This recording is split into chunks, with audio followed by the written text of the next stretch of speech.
What if Groundhog Day was full of highly trained killers? That's the basic premise of Deathloop, and it makes for about as trippy an experience as you would imagine. But just like Bill Murray learning to play the piano, you can turn the temporal phenomenon to your advantage by learning these handy tips and tricks. The first bit of advice for all players is to familiarise themselves with the loop part of the title, otherwise the game's going to make you really familiar with the death part. The whole game takes place within a single repeating day where only you and one other character ever remember what happened on the last go around, but we'll get to Julia later. Each run begins just outside your bunker, allowing you to choose which level you want to explore. You can also choose which time of day you want to explore it in, with different guards on duty and routes available during different hours. Time won't progress anymore once you've left the bunker, so choose wisely. Once you're out in the world, your goal is to track down and terminate the 8 visionaries located across the island. Leave even one of them alive at the end of the day and you can expect the loop to start all over again. So the ultimate ambition is to take down all 8 in a single run. The last and perhaps most important thing to understand about the loop is that if you die enough times during a run, then you'll be whizzed back to the beach to start the day over again. And that means that all of the weapons you've acquired, the supernatural powers you've unlocked by finding slabs, and the buffs you've gained by picking up trinkets, all of this hard-earned loot will be gone. At least, that's how things work to begin with.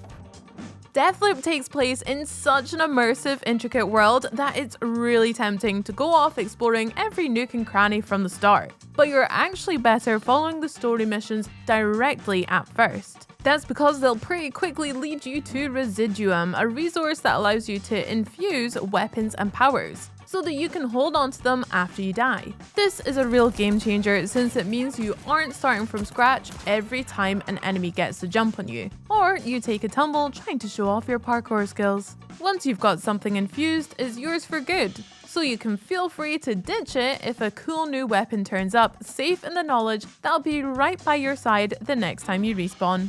You can also sacrifice weapons, trinkets, and slab upgrades in exchange for more residuum, so always keep one eye on your inventory to see if there's anything you can afford to part with. As previously mentioned, the trinkets you find in Deathloop aren't just shiny little knickknacks, they provide a whole range of buffs that can make a major difference during the game's trickier fights. They come in 2 forms: weapon trinkets, up to 3 of which can be slotted into any of your equipped weapons, and character trinkets, which Colt can equip 4 of at a time. Naturally, you're going to want to experiment with them yourself to figure out which ones suit your style. The best trinket for you will largely depend on whether you want to focus on speed, stealth, slab powers, or something else. But if you're keen on Vopat trencher shotguns or rapier sniper rifles, it's highly recommended that you kit them out with a speed loader trinket, otherwise you're going to spend all day reloading. Earlier in the game, it's probably also a good idea to equip Colt with a damage reducing trinket like Turtle Shell or Hard Headed. That way he won't go down quite so easy while you're still learning the ropes. Finally, since you're given Spring Healed immediately on each loop, it's often worth sacrificing to score some precious residuum. Yeah, I know, double jump's proper handy, especially when you combine it with shift, but it'll be right there waiting for you on the next revolution. Learning to really listen to what other people have to say is a fundamental life skill that goes for double if you earn a living by shooting people in the face. The island is populated by a particularly gossipy group of people known as the Eternalists, and pretty much the first thing you should do upon entering a level is find a bunch of them, hunker down at a safe but acoustically beneficial distance, and listen in to what they have to say. Hot tip, you might even want to turn on subtitles to make sure you don't miss anything. Soak up all that precious information and then, sneak up and knock lumps out of those chatty Cathys. And while you're keeping your ears pricked, you should also keep your eyes peeled for any notes and cassettes which have been left lying around. They'll contain useful clues, door codes, weapon locations, and other valuable info. Deathloop is essentially a first-person shooter, with a whole mess of guns for you to find across the 4 levels. But Colt isn't also afraid to get up close and personal with his enemies if the situation calls for it. The kick move is ideal for bad guys that position themselves somewhere unfortunate, like on the edge of a cliff for example. Then there's the machete, which will cut most enemies down in just a couple of swipes, especially handy if you need to reload. Make these melee maneuvers a part of your arsenal and you'll soon be striking into enemies near and far.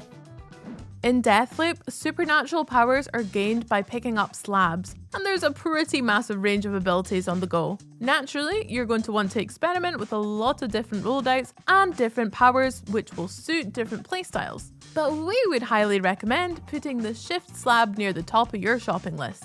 You can obtain it by heading to Charley Montague's fortified funhouse over in the Up Dam district and taking him down. With it equipped, you'll be able to teleport across short distances, a power that's immensely useful both in and out of battle. Bamboozle your enemies by popping up behind them like a furless nightcrawler. Avoid your enemies' best laid traps by shifting straight through minefields and lasers. Unscale whole buildings by rapidly chaining shifts together. The possibilities are pretty endless, which is why nabbing and then infusing shift should be one of your top priorities.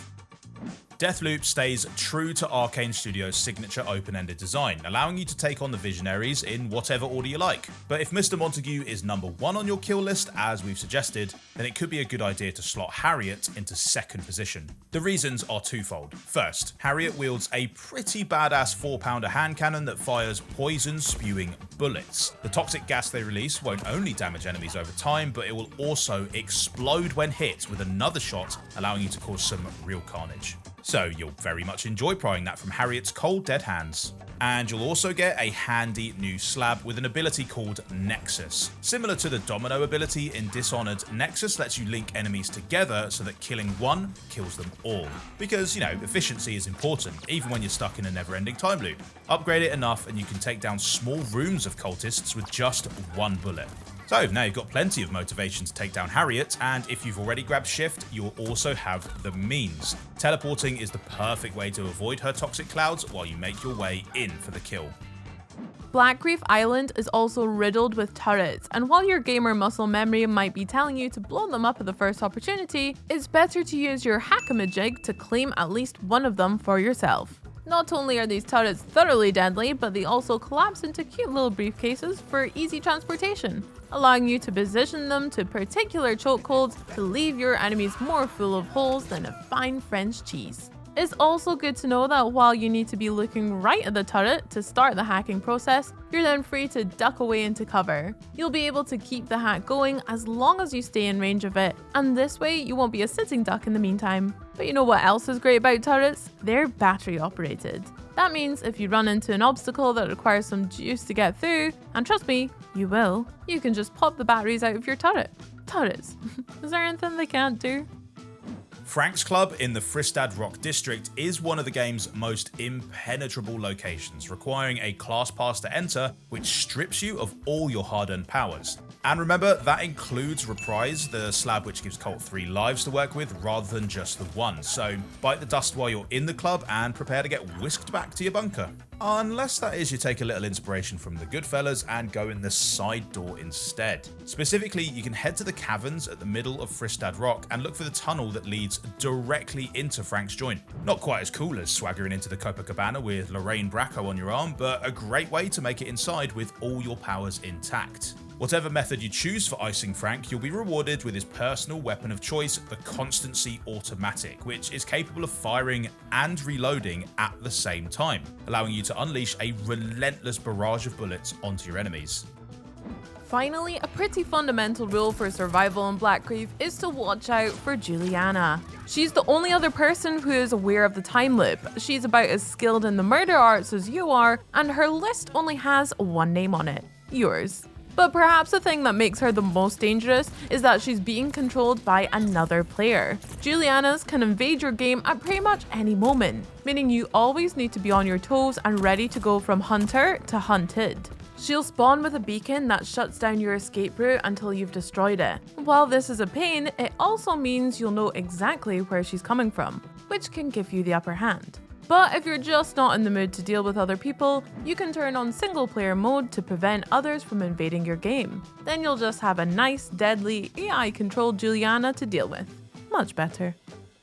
These tips might help you stay alive, but the great thing about Deathloop is that dying doesn't really mean failing. You learn a little more on each go around and then get ready to do it all over again. Let us know about any other tips you've picked up along the loop down in the comments, and don't forget to like and subscribe before you head back to Blackreef. Bye!